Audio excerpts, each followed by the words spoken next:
નમસ્તે વિદ્યાર્થી મિત્રો, આપણે અગાઉના વિડીયોમાં ખાના ખજાના ચિત્રપાઠનો અભ્યાસ કર્યો હતો. ચિત્ર જોઈ તેનું અવલોકન અને વર્ણન પણ કર્યું હતું. તેમજ તેના અભ્યાસનો પ્રશ્ન 1 અને પ્રશ્ન 2 જોઈ લીધા હતા. તો હવે પ્રશ્ન 3 જોઈએ. તો પ્રશ્ન 3 છે, तुमने अपने रसोई घर में माँ या पिताजी को खाना पकाते हुए देखा होगा. जरा बताओ तो कैसे बनता है. એટલે કે આપે આપના રસોડામાં માતા કે પિતાજીને ભોજન બનાવતા જોયા હશે. જરાક જણાવો તો કેવી રીતે બને છે. પહેલું છે બેસન સે પકોડે, એટલે કે ચણાના લોટના ભજીયા. તો બાળકો, તમે ચણાના લોટના ભજીયા ખાધા હશે અને ભજીયા બનતા હોય તે પણ જોયું હશે. તો આપે જણાવવાનું છે કે બેસન સે પકોડે કેસે બનતે હૈ. તો જવાબ છે તલકર, એટલે કે તળીને. ત્યાર પછી છે ગેહું સે રોટી, એટલે કે ઘઉંમાંથી રોટલી. તો તમે રોટલી તો લગભગ રોજ ખાતા હશો.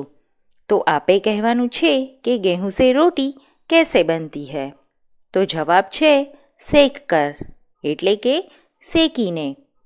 ત્યાર પછી છે દૂધ સે ચાય, એટલે કે દૂધથી ચા. તો આપે ચા બનતા પણ જોઈ જ હશે. તો આપે જણાવવાનું છે કે દૂધ સે ચાય કેસે બનતી હૈ. તો જવાબ છે ઉબાલ કર, એટલે કે ઉકાળીને. ત્યાર પછી પ્રશ્ન 4, चित्र में माँ को खाना बनाते हुए दिखाया गया है. क्या खाना बनाना केवल माँ का ही काम है? नहीं तो बताओ और कौन कौन खाना बना सकते हैं. એટલે કે ચિત્રમાં માતાને ભોજન બનાવતા બતાવેલ છે. શું ભોજન કે રસોઈ બનાવવી ફક્ત માતાનું જ કામ છે? નહીં તો જણાવો કે અન્ય કોણ કોણ ભોજન બનાવી શકે છે. તો બાળકો, આપણે આ પાઠનું ચિત્ર જોયું હતું. ચિત્રમાં માતાને રસોઈ બનાવતા બતાવેલ છે. પરંતુ આપના ઘરે પણ શું ફક્ત માતા જ ભોજન બનાવે છે? જો એવું ન હોય તો આપે આપની ઘરે અન્ય કોણ રસોઈ કે ભોજન બનાવી શકે છે તે જણાવવાનું છે. તો આ પ્રશ્ન આપે જાતે કરવાનો થશે. ત્યાર પછી પ્રશ્ન 5 છે, નીચે દિए ગए ચિત્રો કો દેખકર કહાની બનાઈએ, એટલે કે નીચે આપેલ ચિત્રને જોઈને વાર્તા બનાવો. તો બાળકો, અહીં આપણને કેટલાક ચિત્રો આપેલ છે. આપણે તે ચિત્રો જોઈને વાર્તા બનાવવાની છે. તો પહેલાં આપણે ગુજરાતી ભાષામાં તેનું અવલોકન અને વર્ણન કરીએ. પછી હિન્દી ભાષામાં વાર્તા શીખીશું. તો પહેલા ચિત્રમાં આપણે જોઈ શકીએ છીએ કે એક વૃદ્ધ ખેડૂત છે અને 2 યુવાન વ્યક્તિઓ છે. તે બંને વ્યક્તિ તે વૃદ્ધ ખેડૂતના પુત્રો હોય તેવું લાગી રહ્યું છે. તે બંને ઝઘડી રહ્યા છે. તેમને ઝઘડતા જોઈ તેમના પિતાજી ખૂબ જ ચિંતિત જણાય છે. તેઓ પોતાના બંને પુત્રો હળીમળીને રહે એવું ઈચ્છે છે. પછીના ચિત્રમાં આપણે જોઈ શકીએ છીએ તે વૃદ્ધ ખેડૂતના કહેવાથી તેનો પુત્ર લાકડીઓ લઈને આવ્યો હશે. તેના પિતાજી તેને આ લાકડીઓ વિશે કંઈક કહેતા હોય એવું જણાય છે.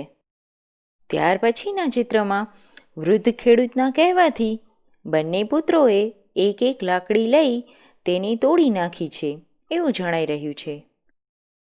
પછીના ચિત્રમાં બંને પુત્રોના હાથમાં લાકડીઓની એક એક ભારી છે.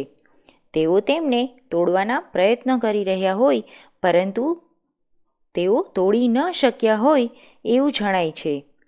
વૃદ્ધ ખેડૂત બંને પુત્રોને આ લાકડીઓની ભારી વડે કંઈક શીખ આપતા હોય એવું લાગે છે.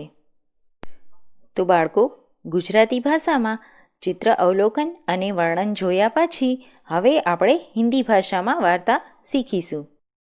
સૌપ્રથમ વાર્તાનું શીર્ષક આપીએ. તો વાર્તાનું શીર્ષક એટલે કે વાર્તાનું નામ છે એકતા કા બલ. एक गांव में एक बूढ़ा किसान रहता था. उसके 2 पुत्र थे. दोनों आपस में हमेशा लड़ते ही रहते थे। दोनों भाइयों को लड़ते देख उसके पिताजी चिंतित रहते थे। वे दोनों भाइयों को एकता का महत्व समझाने के लिए एक युक्ति सोचते हैं। वे दोनों भाइयों को लकड़ियाँ ढूंढकर लाने को कहते हैं। दोनों भाई लकड़ियाँ लाते हैं। उसके पिताजी दोनों भाइयों को एक एक लकड़ी तोड़ने को कहते हैं। दोनों भाई आसानी से लकड़ी को तोड़ देते हैं। उसके बाद उसके पिताजी कई सारी लकड़ियों की गठरी को तोड़ने को कहते हैं। दोनों भाई बहुत मेहनत करते हैं, लेकिन उसे तोड़ नहीं पाते। दोनों भाइयों को उसके पिताजी एकता का महत्व समझाते कहते हैं कि एक अकेला इंसान भी अकेली लकड़ी की तरह होता है, जिसे कोई भी नुकसान पहुंचा सकता है, लेकिन मिलजुल कर रहने से हम लकड़ियों की गठरी की तरह हो जाते हैं, जिसे कोई कुछ नहीं कर सकता। दोनों भाइयों को पिताजी की बात समझ में आ जाती है। वे मिलजुल कर रहने लगते हैं। इससे हमें सीख मिलती है कि हमें हमेशा मिलजुल कर रहना चाहिए। मिलजुल कर रहने से काम हल्का हो जाता है और काम अच्छा भी होता है। તો બાળકો, આપણે પણ હંમેશા હળીમળીને રહેવું જોઈએ, કેમ કે એકતામાં ઘણું બળ હોય છે. આપે પણ ક્યારેક તેનો અનુભવ કર્યો હશે. તો આશા રાખું છું કે એકતાનું મહત્ત્વ સમજાવતી આ વાર્તા આપને સમજાઈ ગઈ હશે. ત્યાર પછીનું સ્વાધ્યાય આપણે આવતા વિડીયોમાં જોઈશું.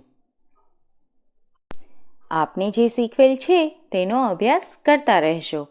ધન્યવાદ.